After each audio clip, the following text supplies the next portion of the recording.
Minamahal, so I'm here to give my personal testimony ng aking pong journey sa ating pong Panginoon at simple lang po no, pagsimula tayo naman po lahat, nagsimula tayo na parang may hinahanap tayo sa ating buhay. Parang may kulang, parang may something missing, may something na hindi tayo nakukontento, pero hindi natin mawari kung ano 'yon. So I was a born Catholic and I've been searching. So nagtry ako sumali sa mga charismatic movement, nag-El Shaddai before, even nagsakristan kami pero parang 2 days lang kami nagsakristan before because I really don't understand and I keep on searching for more. Kasi pag nagmisa, syempre kabataan tayo noon, so mga around grade 4, grade 5. So ang isip natin lumilipad kung saan. Nahook po ako sa video games before. So, papunta ako ng simbahan, nagpapaalam ako, sisimba kami, pero hindi ko naintindihan kung ano yung ginagawa namin doon. Ang iisip ko nandoon sa pag-video games after noon kasi may budget na binibigay sa akin ng mga magulang ko. Sorry ma, so, lagi akong nagsa-search, lagi kong hinahanap. Sabi ko parang may kulang. Later on, nung ako ay nakapagtrabaho na, may mga nag-mission sa akin, nagkaroon ako ng kaibigan na Adventist, no? Sir Vim, nagkaroon ako ng mga kaibigan ng mga Iglesia ni Cristo, so sa Rojan, lot-lot, So, meron din ako mga naging kaibigan ng mga Jehovah's Witnesses, no offense naman to them, I've learned Jesus about them, but something is still missing inside here, dito po, And then, ito ay nangyari po, 10 years ago. No, that was 2014, if I'm not mistaken. So, sabi ko, parang napagod ako. Kakahanap, palipat-lipat ako ng religion, hindi ko makita kung nasaan. But, napagod ako. So, tumigil ako. So, balik ako doon sa mga ginagawa natin. Tuloy pa rin. Kasi, medyo malayo tayo sa Panginoon. Hindi natin alam ang ginagawa natin. Kaya nga, di ba? So parang gano'n. So hindi pa natin nalalaman. True to it, I was searching, I got tired.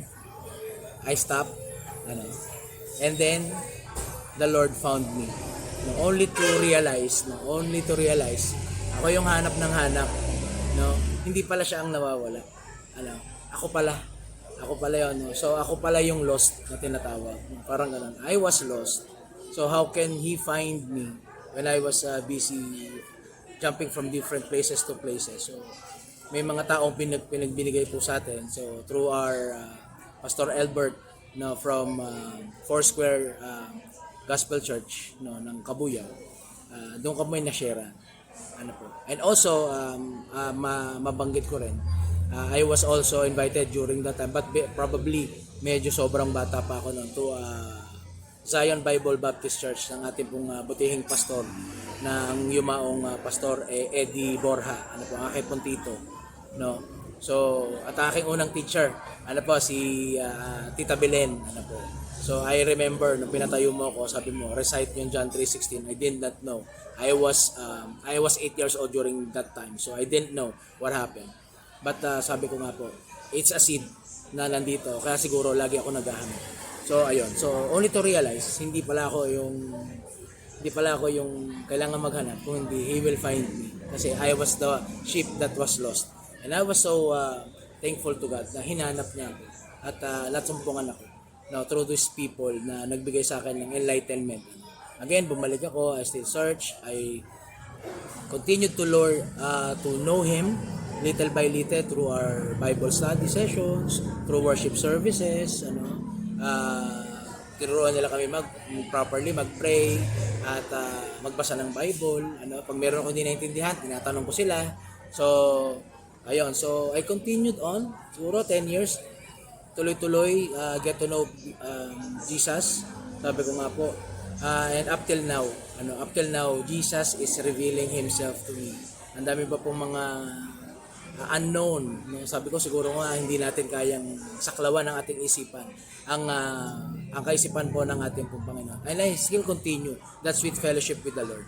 Hindi man tayo perfect, sabi ko nga po, tayo ay work in progress sa ating pong Panginoon. So, I'm still learning. I'm continue to living. Di man perfect, pero ang makakasigurado lang sa puso ko, lagi ko sinasabi sa Panginoon, Lord, I will strive to be holy. Kasi sabi mo, be holy because I am holy, sabi mo nga. So, yung strive laging nandun. Minsan natatalo, pero minsan, lagi tayong bumabangon. Yun na importante. Lagi tayong bumabangon para kay Kristo. So, ngayon, we still enjoy the sweet fellowship, mga binibigay, health about the families. Sabi ko nga, kung hindi ko nasumpungan ng Diyos, saan na kaya ako? Siguro, baka hindi na kayo magkasama ng misis ko. Maghiwa-hiwalay na kayo magkakapamilya. Po. So, salamat sa Panginoon na tagpuan niya ako in the, sabi nga po, the best possible time na sa kanyang time, ng ating pong Panginoon. So up till now, I'm joining the sweet fellowship with the Lord and fellow believers. No? Kasi sabi niya po, never neglect, don't neglect the fellowship of fellow believers. No? So napaka-importante po. And also, don't detach yourself to the community. Yung mga unbeliever. Sabi nga po, maaari sila, kilala nila ang Diyos, pero hindi full.